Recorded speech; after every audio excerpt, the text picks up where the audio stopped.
저도 조희대 대법원장의 이례적인 속도전에 대해서 한 말씀 드리겠습니다. 지금 대법원에서는 이례적인 일들이 발생하고 있습니다.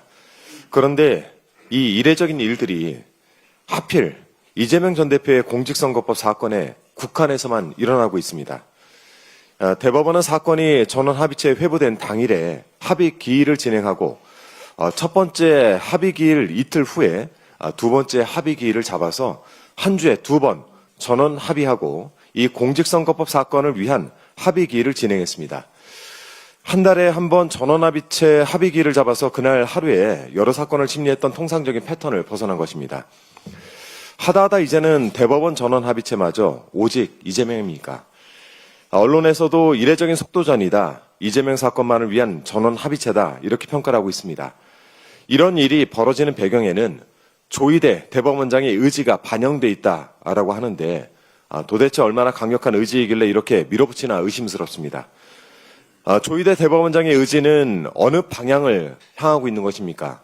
그저 재판을 신속하게 할 뿐인 겁니까? 아니면 다른 저희가 있는 것입니까? 과전이하라는 옛말이 있습니다. 오이밭에서는 신발을 고쳐 신지 말고 오얏나무 아래에서는 갓을 고쳐 쓰지 말라는 뜻입니다. 대통령 선거를 앞둔 때 이재명 전 대표에 대한 이 급발진, 그러니까 대법원의 정적 중립에 대해서 오해를 사는 것 아니겠습니까? 대통령 선거일이 확정된 이후부터는 국민의 시간입니다. 대법원은 국민의 시간에서 물러날 것을 강력히 촉구드립니다. 어제 한덕수 권한대행이 국회에서 추경안에 대한 시정연설을 했습니다. 연설의 핵심은 추경안이 아니라 좀 다른 데 있는 것 같습니다. 한덕수 권한대행은 대미 관세 협상을 강행해야 하는 구차한 변명을 늘어놓기에 바빴습니다.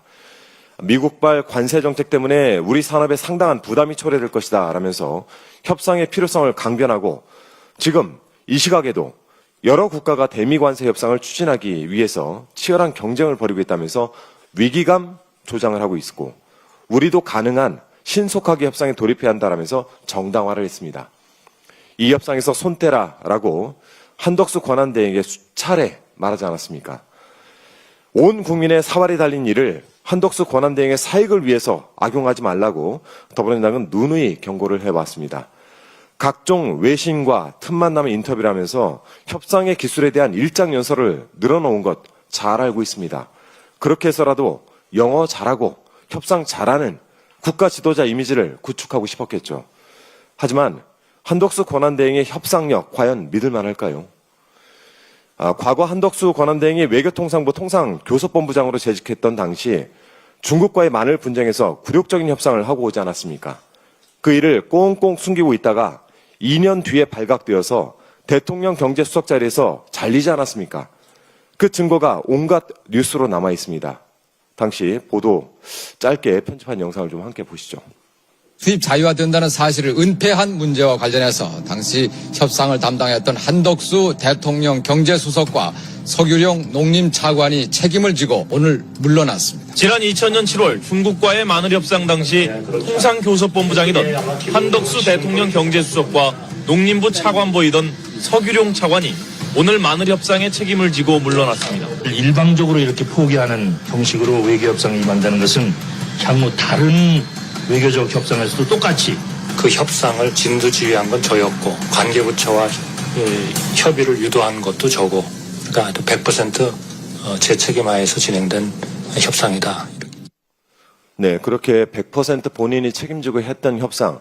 당시 양국의 시장 규모를 보면 저희 중국 측이 막은 휴대폰과 폴리에틸렌 수입 규모는 우리 측 마늘 수입 규모의 50배의 큰 시장이었습니다.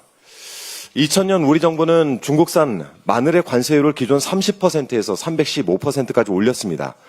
우리 마늘 농가를 보호하기 위한 것이었겠지만 즉각 중국이 한국산 휴대폰과 폴리에틸렌 수입을 중단하는 보복 조치를 단행하면서 문제가 매우 커졌습니다. 우리 측이 막대한 타격을 입고 백기투항을 할 수밖에 없었던 건 이런 문제 때문이었습니다. 결국 3년간 의무적으로 중국산 마늘을 3만여 킬로그램씩 낮은 관세율로 수입을 해야만 했습니다. 더 큰 문제는 국민도 대통령도 모르게 마늘 수입 자유화의 물꼬를 멋대로 터버렸다는 데 있습니다. 양국 간 합의문 부속 문서에 세이프가드 연장을 2년 반으로 제한한다라는 조항을 숨겨놓고는 이 조항을 한덕수 당시 통상교섭본부장이 은폐했던 것입니다. 국민께 떳떳하지 못할 협상을 협상이랍시고 해왔던 자가 이제는 대미 관세 협상에 앞장서고 있으니 정말 어처구니가 없습니다. 지난 2007년 국무총리 지명자 인사청문회 당시 이 마늘 협상 이면 합의 파문을 지적받자 한덕수 권한대행이 이렇게 얘기했습니다. 당시 마늘 협상은 협상을 담당한 사람들에게 엄청난 교훈을 줬다. 절대 그런 일은 다시 일어나지 않을 것이다.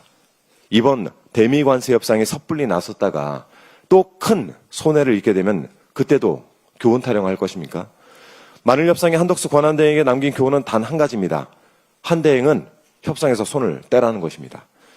우리 시간으로 오늘 새벽 6시경 한미 2+2 통상협의 결과에 대한 보도가 나왔습니다. 최상목 경제부총리는 관세 면제와 예외가 필요하다는 입장을 전달했다고 하면서 7월 초 패키지 합의를 추진하겠다라고 밝혔습니다. 그런데 과연 그 패키지 합의의 내용이 무엇인지 분명하게 말하지 않았습니다.